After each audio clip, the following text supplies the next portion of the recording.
नमस्कार बंधुरा फूड लाभार चैनेले सबाइके स्वागत जानाई। এখন কাঁচা আমের সিজন, বাজারে প্রচুর পরিমাণে কাঁচা আম পাওয়া যাচ্ছে, তাই আপনাদের সাথে কাঁচা আমের জেলি বা জ্যামের রেসিপি শেয়ার করব।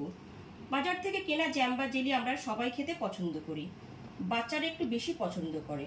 সে স্কুলে টিফিনে হোক বা ব্রেকফাস্ট বা সন্ধ্যের টিফিনে, রুটি বা পাউরুটি সবকিছুর সাথে আমরা বাচ্চা থেকে বড় সবাই জেলি বা জ্যাম খেয়ে থাকি। তাই বাড়িতেই যদি আমরা এই জ্যাম বা জেলি বানিয়ে সংরক্ষণ করে নিই তাহলে তো খুবই ভালো হয়।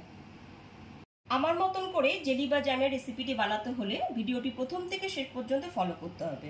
তাহলে চলুন ঝটপট রেসিপিটি দেখে নিই। কাঁচা আমের জেলি বা জ্যাম বানাবার জন্য এখানে 1 কেজি পরিমাণ কাঁচা আম নিয়ে নিয়েছি। আমগুলোকে প্রথমে পরিষ্কার করে জলে ধুয়ে তারপর রেখেছি। এরপর আমের খোসাটা ছাড়িয়ে আমগুলোকে টুকরো করে কেটে নেব। প্রত্যেকটা আমেরই এরকম খোসাটা ছাড়িয়ে নিয়েছি। তারপর আমটাকে এরকম হাফ করে কেটে নিয়েছি। এরপর আটিটা বার করে নিচ্ছি। আটিটা বার করে নিয়ে আমটাকে টুকরো করে কেটে নেব। সমস্ত আমগুলো থেকে আটিটা বার করে নিয়ে এরকমভাবে টুকরো করে কেটে নিয়েছি। এবার আমগুলোকে সেদ্ধ করে নেব। আমগুলো সেদ্ধ করে নেওয়ার জন্য এবার একটা কড়াই নিয়ে নিয়েছি। এবার কড়াইয়ের ভিতরে সমস্ত আমের টুকরোগুলোকে ঢেলে দিচ্ছি।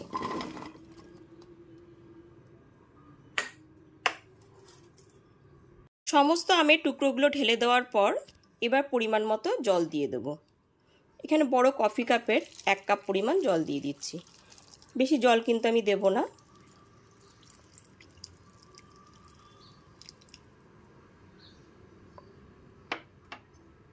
খুব বেশি পরিমাণ জল কিন্তু এখানে দেওয়ার কোনো প্রয়োজন নেই। আমগুলো যাতে মোটামুটি ডুবে থাকে ঠিক সেই পরিমাণে জলটা আমি দিয়ে দিয়েছি। এবার গ্যাসের ফ্লেমটা অন করে 10 থেকে 12 মিনিট আমগুলোকে সেদ্ধ করে নেব। গ্যাসের ফ্লেমটা হাইতে করে 10 থেকে 12 মিনিট ধরে আমটাকে সেদ্ধ করে নিতে হবে। আমের যাতে এক্সট্রা জল না থাকে সেদিকেও খেয়াল রাখতে হবে। 10 থেকে 12 মিনিট পরে দেখে নিচ্ছি এখানে আমগুলো কিন্তু পুরোপুরি সেদ্ধ হয়ে গেছে।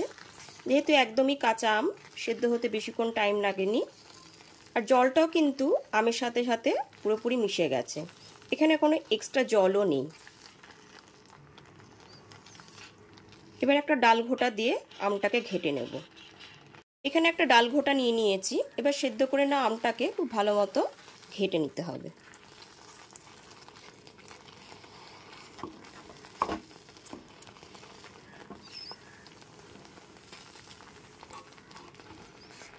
আমের পাল্পের ভিতর যাতে কোনো আঁশ বা দানা অংশ না থাকে সেই জন্য ছাঁকনি দিয়ে খুব ভালো মতো ছেঁকে নিতে হবে। ডাল ঘোটা দিয়ে আমের পাল্পগুলোকে ঘেটে নেওয়ার পর এবার একটা ছাঁকনি দিয়ে ছেঁকে নিচ্ছি। এক হাতা করে পাল্প দিয়ে দিচ্ছি। আমের ভিতর যাতে কোনো রকম আঁশ না থাকে সেদিকে লক্ষ্য রাখতে হবে। এবার ঠিক এইরকমভাবে ছেঁকে নিতে হবে।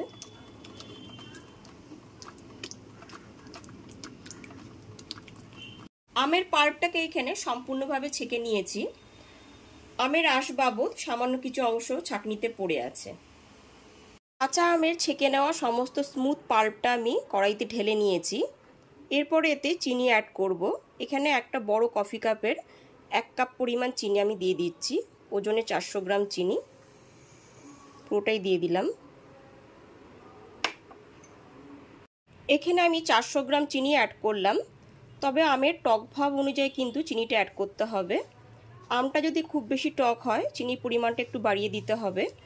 আমটা যদি একটু মিষ্টি হয় তা চিনির পরিমাণ একটু কমিয়ে অ্যাড করতে পারেন। গ্যাসের ফ্লেমটা লো টু মিডিয়ামে রেখে খুব ভালো করে চিনিটা মিশিয়ে নিচ্ছি।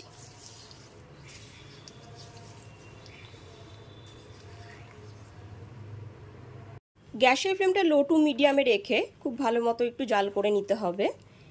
এই সময় কিন্তু গ্যাসের ফ্লেমটা লোতেই রাখতে হবে। গ্যাসের ফ্লেমটা হাইতে করে দিলে পরে তলায় লেগে যেতে পারে।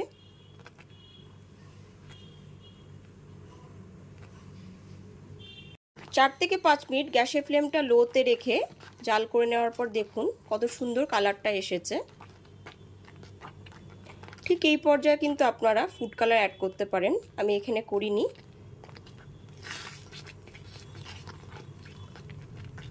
জেলিটা কিন্তু অনেকটাই হয়ে গেছে।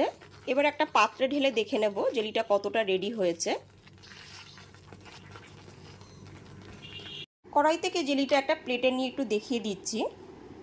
জেলিটা দেখুন এখানে সেট হয়ে বসে আছে। প্লেটটা আমি কিন্তু কাত করে দেখাচ্ছি। জেলিটা যদি এদিক ওদিক সরে যেত তখন একটু রান্না করে নিতে হতো। এখানে কিন্তু জেলিটা একদমই পুরোপুরি হয়ে গেছে। জেলিটা যেহেতু একদমই রেডি হয়ে গেছে তাই গরম অবস্থাতেই কাচের পাত্রে তুলে নেব।